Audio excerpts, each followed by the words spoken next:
İGA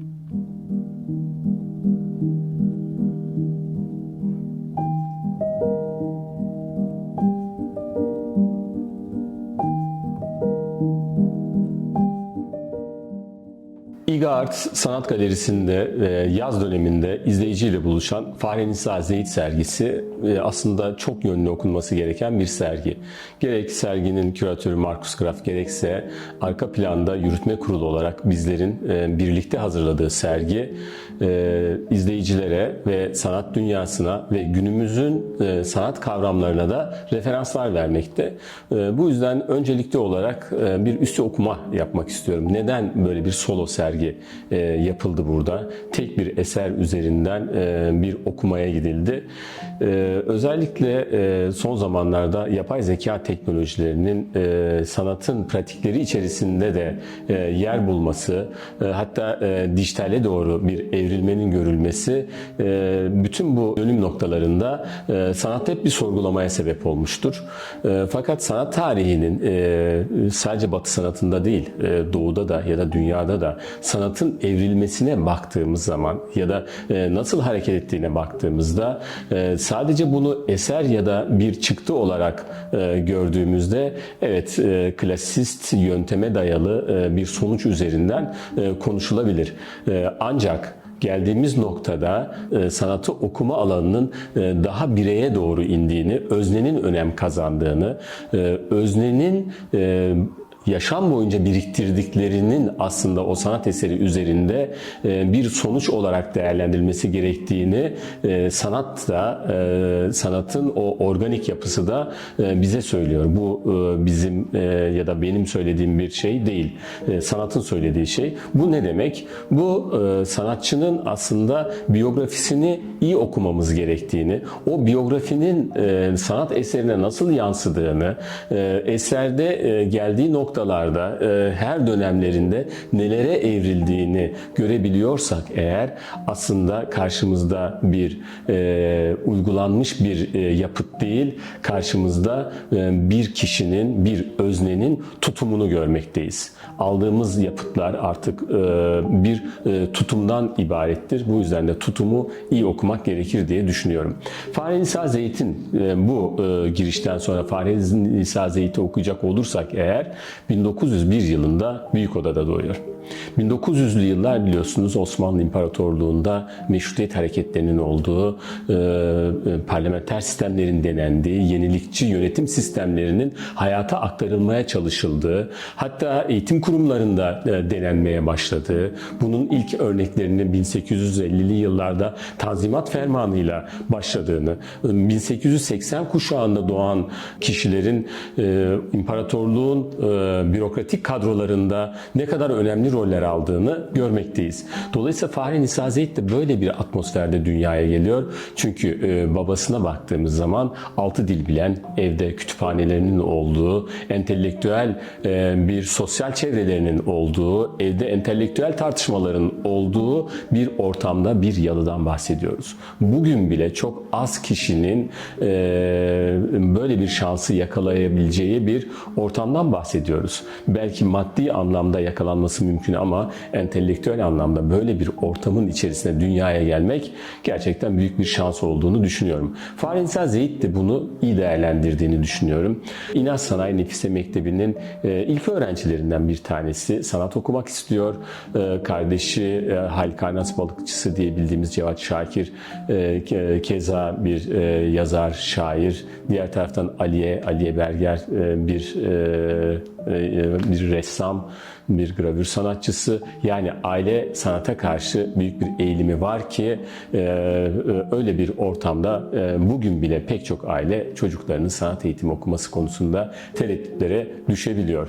Dolayısıyla bu ortam içerisinde yetişen Nisa daha sonra evliliğin de benzer bir evlilik yapıyor ve çocukları da tıpkı Melih ve Şirin onlar da sanat okuyorlar ve sanatçı oluyorlar. Dolayısıyla bu sanata karşı olan evrilme aynı zamanda da görüyoruz ki sadece ortamla ilgili değil, demek ki genetik olarak bir sanatçı ruhu işlerinde hakim. Dolayısıyla bu sahip olunan imkanlarla yüklenecek bir şey tek başına değil. İmkanları ona sanatını geliştirme şansı vermiş diyebilirim. İlerleyen zamanlarına, yani ikinci evliliğine geldiğimiz zaman Fahrinisa Zeyt'i aslında bir dünya sanatçısı yapmaya ve dünya sahnesine çıkartan şey ikinci evliliğindeki sahip olacağı alan. Irak Kralı Faysal'ın kardeşi Emir Zeyd ile bir evlilik yapıyor. Peki nasıl oluyor? Yani bu evliliği nasıl okuyabiliriz? Neden bir kralın kardeşi evlendiklerinde cumhuriyet, yani bir cumhuriyet ülkesinden bir gelin alsın? Buraya baktığımız zaman da başka bir sosyolojik ve politik bir olguyla karşılaştığımızı düşünüyoruz. Çünkü genç Türkiye Cumhuriyeti'nin Ürdün'le olan, Irak'la olan ilişkileri 1930'lu yıllarda yakınlaşmaya başlıyor. Ve 1934 yılında Fahrinisa Zeyt de Emir Zeyd'le evleniyor. 1931 yılında Mustafa Kemal Atatürk'ün Ürdün'le bir dostluk ve kardeşlik antlaşması imzaladığını görüyoruz tarihte. Böylelikle ikili politik yakınlaşmaların başladığını ve resmiyete döküldüğünü görüyoruz.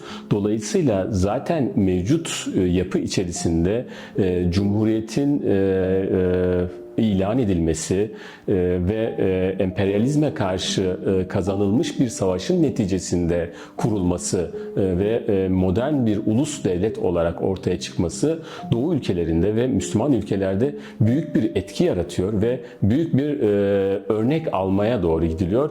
Bu yüzden de Ürdün kralının da Cumhuriyete karşı duymuş olduğu sempati, Atatürk'e kadar duymuş olduğu sempatinin bir sonucu olduğunu düşünüyorum kardeşini bir Türk prensesle evlendirmesi. Ve Fahrinisa Zeyt'in devamında da 1937 yılında da zaten kral İngiltere'den ülkesine dönerken yaklaşık bir hafta 10 gün süren bir Türkiye ziyaretinde bulunuyor ve orada da gazetelere vermiş olduğu demeçte Atatürk'e olan muhabbetini ve Türkiye Cumhuriyeti'ne karşı olan sevgisini de açık açık dile getiriyor ve bu ilişkiler daha da yakınlaşıyor. Fahrinisa Zeyt bu süreci çok iyi değerlendirdiğini düşünüyorum ve özellikle Avrupa'da birçok sergiler düzenliyor. Resim yapmayı asla bırakmıyor. Bütün kimliğini ressam kimliği üzerinden taşıyor. Prenses kimliği üzerinden değil. Prensesliğini ressamlığının içerisinde eritmeyi başarmış ve hiçbir zaman üretmekten geri kalmamış. Üstelik yapmış olduğu resimlerde dönemi içerisinde hem Türk resim sanatı tarihi içerisinde hem de kadın sanatçılar arasında devasa boyutlarda, örnek niteliklerde uluslararası anlamda ses getiren öncü resimlere imza atıyor. Devam eden yıllarda eşini kaybetmesi, sonrasında tekrar Ürdün'e yerleşiyor oğlunun yanına ve orada bir enstitü kurup çalışmalarını orada devam ettiriyor. Fahrinisa Zeyt bu anlamda sadece resimleriyle değerlendirilecek bir kimlik değil.